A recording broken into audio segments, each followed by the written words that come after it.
Hey guys, Sawbuck here, the Accidental Trucker, and today we're going to talk about truck driving school.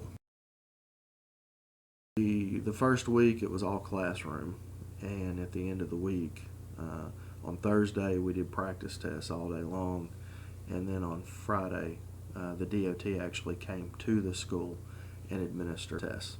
And there's three sections to that. It is, and you can find this information in various places: general knowledge, air brakes, and combination vehicle. And most people fail on the combination vehicle. I missed two questions out of all three sections of the test, and I believe both of those two were on combination vehicle. And they let me know which two that it was that I missed. I already knew which ones they were, and it's questions that I'd never seen before. And I talked to a lot of other students. There were about 20 people in my class, and they also, a couple of them said that they had one or two questions, and but most of it is in the book. And the instructor there for week one is absolutely amazing. All right, attain from DOT clinic after enrollment. They get your DOT long form physical, your DOT med card, your chain of custody for drug results, and then also had to bring a voided check.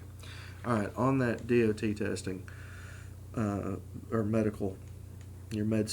If you know you're going to fail the drug test, wait until you're clean, and then don't do it, because your company's going to test you. If you're in an accident, you're going to get tested. I know somebody who got tested because he was hit in a parking lot. You think, well, parking lots, cops won't get involved. Well, for some reason, a cop decided to go ahead and get involved, which I was happy to hear. And he did not pass because he was taking something that he shouldn't have been taking. Thankfully, he's gotten help for that. However, no company will touch him for 10 years. There's a thing called a DAC report.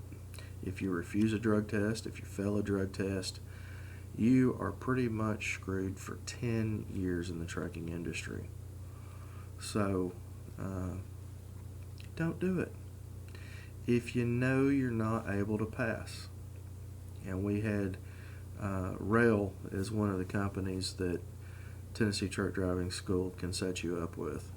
They do Rail, Covenant, Total, Boyd Brothers. Those are the four that will pay for your school that they, I hate to say connected to, but because they're not connected, they're not ran by those companies. They are an independent company, but that they have dealings with, I guess. Rail requires a hair follicle test. The rest of them are standard drug tests. And don't think that when you get out of school you can go party, because when you get to your company you're going to have to take a drug test.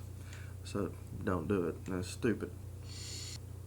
So if you have done drugs within the past 7 years, it will show up in a hair follicle test. They say. I don't know. As far as marijuana goes, don't do it. The instructor there, he had been a truck driver, I believe, for 18 years, owned 3 trucks.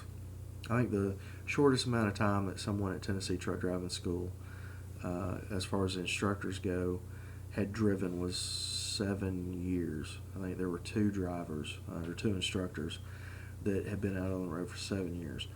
And they were both million milers. People there for 20 years, drive. There's one guy that was an ice road trucker up in Alaska and Canada. All the instructors know what they're talking about. You know, when you're in the truck and you're learning, shut up and listen. And they will remind you if you start coaching somebody. There's only one instructor in that truck. There's only one person that's got, 7 years behind that wheel, or 28 years behind that wheel. And they don't do it being jerks about it. They do it because, if you put the wrong thing in somebody else's head, they're not going to pass. And they want you to succeed. They gave me a list that shows my eligibility for admission requirements, of course. That goes back to the high school diploma, the GED, or the ability to benefits test, which was the test that I told you I had to take.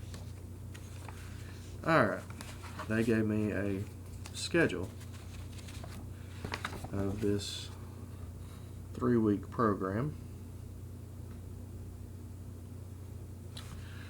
Week 1, it was at 8 a.m. to 6 p.m. on Monday. Tuesday through Thursday, it was 6 a.m. to 6 p.m. Friday, 6 a.m. to 5:30 p.m. Week 2, we were out on the yard. We were learning straight backing the first day or so, and the second thing into that week that we were learning was angle backing. The instructor that week, young guy, 29, 30 years old, had been a driver for 7 or 8 years, million-mile club. Had the patience of Job. We had somebody that just was not getting it, absolutely, positively did not understand what was going on. And worked with them until the student did something really stupid. Just about hurt himself, just about hurt somebody else, just about to destroy property. And, at that point, it was unsafe. He had to pull him out of the truck and talk to him, away from everybody else. He maintained his calm composure, and then later, went back into it. The guy ended up repeating week 2. He just wasn't getting it. He's not stupid, just a difficult time, Everybody, oh, that's so easy, it's so easy, oh, you're just backing a trailer. It's the hardest, easy thing that you'll ever do, backing a trailer. Week 2, now this was the one thing, at the end of week 2, there were 2 groups. They split up our class into smaller groups, and they had a couple of different instructors for week 2. There was one group that was Monday through Friday from 6A to 6P, and the other group was Tuesday through Saturday from 9A to 9P, and they do that because of the DOT testing is on site there. They want to make room for that on Saturdays as well. I believe they test every day of the week, though. All right, and then going into week 3, this was the only thing that happened there that I had a massive issue with. My schedule said Monday through Thursday. Now, I was scheduled to work my last day at the bowling alley on that Sunday. And they come down, now again, I'm in the Tuesday through Saturday class, and they come down, it was either Thursday or Friday. It was Thursday. And said, and this was late Thursday afternoon. It may have been Friday. Can't remember. Anyway, and said, well, we'll be the first group there on Sunday. What? I've got to work Sunday. I can't be here to start week 3 at 6 a.m. Is it 6A to 6P for both groups, which they actually break you down into even smaller groups at that point. They break you down into groups of 4 there, so that you can have 4 people in the truck with the trainer when you actually go out on the road. And then what you spend part of the morning, or you spend the morning either out on the road or on the yard, and then you switch in the afternoon. So whatever you didn't do in the morning, you do in the afternoon, and then each day it varies. So if Monday you drive, and then Monday afternoon you're in the yard, then Tuesday you're going to be in the yard in the morning and drive in the afternoon out on the road. So anyway, they just changed that. I told the manager there, hey, that's not going to work for me. What do you mean? I mean, I was told by Rick this schedule, and by Daryl, the week 1 instructor, that it was going to be this way. Yeah, it was. We just changed it. He said, but we can work with you on that. I'm like, so I'm going to be behind in either being out on the road or being in the yard. I'm going to miss instruction on the first day. Luckily, I got my road instruction Sunday morning. They set it up to make sure that I was out on the road Sunday morning, and then I went to work that day. And then the next morning when I come in, I was in the yard, and the instructor there, who was the ice road trucker, he told me everything that I'd missed the day before. Took me one-on-one while other people were still practicing. Had multiple people out on the yard as far as trainers go. I mean, this place, it's hard to impress me. It is really hard to impress me. And they did.